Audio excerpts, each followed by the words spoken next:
안녕하세요. SPI 고병기 편집장입니다. K리츠 위클리 전해드리도록 하겠습니다. 리츠 시장이 다시 한 주 만에 상승세로 돌아섰습니다. 지난주 21개 리츠의 단순 평균 수익률은 1.76%를 기록하면서 한 주 만에 상승세를 기록했고요. 전주에 5주 만에 조정을 받았으나 지난주에는 전체 21개 리츠 중 17개 리츠가 상승세를 기록하는 등 한 주 만에 반등에 성공했습니다. 올해 리츠 시장을 흐름을 보면 새해 첫 달에는 마이너스 0.25%를 기록하면서 다소 부진하게 시작했지만 2월 한 달 동안에는 4.71% 상승했고 또 3월 들어서도 지금까지 0.79% 오르는 등 상승 흐름을 이어가고 있습니다. 지난주 시장에서는 이제 연방준비제도 이사회 연방공개시장위원회 FOMC 회의의 결과에 주목을 했는데요. 연준은 시장의 예상대로 기준금리를 4.25%에서 4.50%로 동결했고요. 다만 이제 연준의 어떤 코멘트를 보면 경제 활동이 견고한 확장세를 유지하고 있지만 인플레이션 상승과 경기 전망의 불확실성이 커지고 있다. 이렇게 평가를 했고요. 또 올해 미국 경제 성장률 전망치도 기존 2.1%에서 1.7%로 하향 조정했습니다. 물가 상승률 PCE 전망치는 2.7%로 상향 조정했고요. 이처럼 경기 둔화 속에서 물가 상승 가능성을 반영하기도 했습니다. 아무래도 이제 트럼프 행정부의 어떤 관세 정책이라든지 이런 점들이 여러 가지로 이제 연준의 어떤 정책 전망에 영향을 미친 것으로 풀이됩니다. 아울러 연준은 이제 올해 말까지 0.25%포인트씩 두 차례 금리 인하를 예상했지만 경제 불확실성이 지속됨에 따라서 추가적인 정책 조정 가능성도 배제하지 않고 있습니다.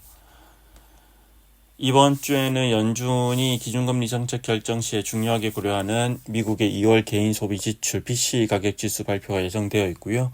이 외에도 여러 이제 경제 지표들이 발표될 예정입니다. 특히 이번 주 같은 경우에는 오는 4월 2일에 미국이 주요 교역국을 상대로 상호 관세를 부과할 계획인 가운데 도널드 트럼프 미국 대통령이 어떤 발언을 내놓을지도 시장의 관심사입니다. 아울러 연준 주요 인사들의 발언도 대거 예정되어 있습니다.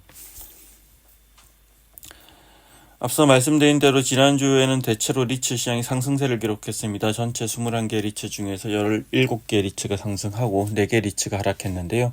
가장 큰 폭으로 오른 리츠는 한화 리츠입니다. 한 주 동안 5.47% 상승했고요. 한화 리츠 같은 경우에는 지난해 하나그룹 본사 사업인 장교 빌딩 편입을 위한 대규모 유상증자 여파로 지난 2월 초에 주가가 3,430원까지 떨어졌지만 이렇게 이제 대형화를 이룬 이후에 기관 투자자 자금들이 서서히 유입되면서 최근 주가는 회복세를 보이고 있는 그런 상황이고요. 다만 최근에 이제 하나리츠 같은 경우에는 이제 핵심 운영력인 최원 리츠 사업본부장이 이제 회사를 떠나기로 했기 때문에 후임자가 아직 명확하게 결정되지 않았고 그렇기 때문에 이제 운영력을 빨리 이렇게 새로 영입해야 되는 아니면 새로 이렇게 선임해야 되는 그런 과제를 안고 있습니다. ESR 캔달스퀘어 리츠도 한 주 동안 5.33% 상승했는데요. ESR 캔달스퀘어 리츠 같은 경우 일주일 내내 하루도 빠지지 않고 상승세를 기록했습니다. 지난 21일 기준 종가가 5,040원을 기록했는데 작년 10월 말 이후로 5개월 만에 5,000원을 넘었습니다.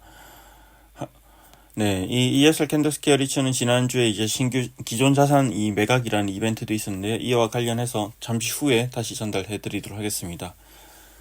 그리고 하나리츠와 ESR 캔달스퀘어 리츠뿐만 아니라 KB스타 리츠도 한 주 동안 4.61% 올라서 상승폭이 컸습니다. KB스타 리츠 같은 경우에는 연초에 해외 자산을 담은 리츠에 대한 우려가 커지면서 지난 2월 중순에 주가가 3,105원까지 하락했지만 이후에 이제 신규로 온 이 핵심 운용력이 주주 소환을 통해서 주요 현황 및 대응 방안을 내놓는 등 적극적인 대응에 나서면서 주가가 다시 회복세를 보이고 있습니다.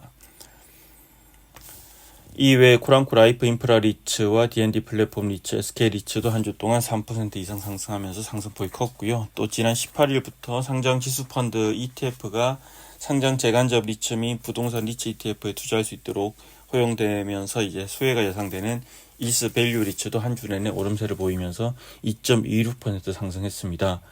반면 신한 글로벌 액티브 리츠는 한 주 동안 1.35% 내려서 하락폭이 가장 컸고 NH 프라임 리츠도 1.11% 하락했습니다. 지난주에는 이제 상장 리츠대 신규 자산 편입과 기존 자산 매각 소식들이 좀 많이 있었던 한 주인데요. 하나씩 소개해드리도록 하겠습니다. 우선 ESR 캔달스퀘어 리츠입니다. ESR 캔달스퀘어 리츠는 이제 현재 2000물류센터 4 힐라 코리아가 이제 마스터리스하고 있는 자산을 매각을 하고 있고요. 이 자산 최근에 이제 입찰이 진행됐는데 3월 달에 입찰이 진행됐죠. KKR로 이제 우선 협상 대상자가 선정이 됐습니다. 이 2000물류센터 4 같은 경우는 지난 2018년 6월에 준공된 연면적 49,615제곱미터 규모의 상온 물류센터고 힐라 코리아가 장기 책임 임대차 계약을 맺고 있는 자산입니다. 지난 2018년에 힐라가 자가로 사용하고 있던 물류센터를 유동화하면서 거래가 이뤄졌고 당시에 캔달스퀘어 자산운용이 캐나다 연금투자위원회를 투자자로 위치해서 인수를 했습니다. 이후에 이 ESR 캔달스퀘어 리츠는 캔달스퀘어 자산운용이 조성한 부동산 펀드의 수익증권을 인수해서 재간적으로 투자를 하고 있고요. 올해 초부터 이제 매각 자문사를 선정하고 매각을 추진해 왔습니다. ESR 캔달스퀘어 리츠 같은 경우는 기존 자산을 이처럼 이제 2000물류센터 4와 같은 기존 자산을 경쟁력 있는 가격에 매각하고 이를 활용해서 신규 자산을 경쟁력 있는 가격에 편입해서 주주가치를 극대화하고 자산 포트폴리오 성장시킨다는 계획인데요. 이 이른바 캐피탈 리사이클링 전략이죠. 약 2년 만에 다시 한 번 더 이제 캐피탈 리사이클링 전략을 가동하게 되고요. 이번에 매각하는 2000물류센터 같은 경우에는, 4 같은 경우에는 매각가가 이제 3.3제곱미터당 630만 원, 총 940억 원 정도 수준으로 알려져 있고요. ESR 캔달스퀘어 리츠 같은 경우는 기존에 2000물류센터 4를 815억 원에 취득한 바 있습니다. 이처럼 이제 ESR 캔달스퀘어 리츠는 기존 자산을 매각하고 올해는 스폰스 자산 위주로 편입할 계획을 가지고 있습니다. 신한 알파 리츠 소식입니다. 신한 리츠 운영이 지난주에 강남역 BNK 디지털타워 우선 협상 대상자로 선정이 됐습니다. 신한 리츠 운영은 이 BNK 디지털타워를 신한 알파 리츠에 편입할 계획이고요. 인수 가격은 3.3제곱미터당 4.70만원, 총 4,570억 원 수준입니다. 이 신한 알파 리츠는 지난 2018년에 상장된 대표적인 오피스 리츠죠. 현재 11개 자산을 편입하고 있고요. 상장 이후에 2019년 한 해를 제외하고 매년 신규 자산을 편입해왔고 작년에도 시티스퀘어와 GS 스초타워를 인수한 바 있습니다. 이번에 이제 편입하게 되면 12번째 자산이 되게 되는데요. 특히 이제 최근에 이제 신한 알파 리츠 같은 경우에는 포트폴리오 분산과 다변화를 위해서 강남 오피스 인수를 적극적으로 추진해왔고 현재 전체 포트폴리오 중 도심이 56% 정도 차지하고 강남이 14% 정도인데 이번 자산 인수를 통해서 강남 자산 비중을 높일 수 있게 됐습니다. 신한 알파 리츠는 유상증자가 아닌 주식담보대출 등을 활용해서 BNK 디지털타워를 편입하고 이를 통해서 주주 부담을 최소화한다는 계획인데요. 다만 이제 다소 비싸게 샀다는 평가도 나오고 있습니다. 실제로 이 인수전 경쟁이 치열해지다 보니까 가격이 많이 오른 그런 모습이 나타났고 그러면서 이렇게 경쟁이 좀 가열됐다 그런 평가도 나오고 있습니다.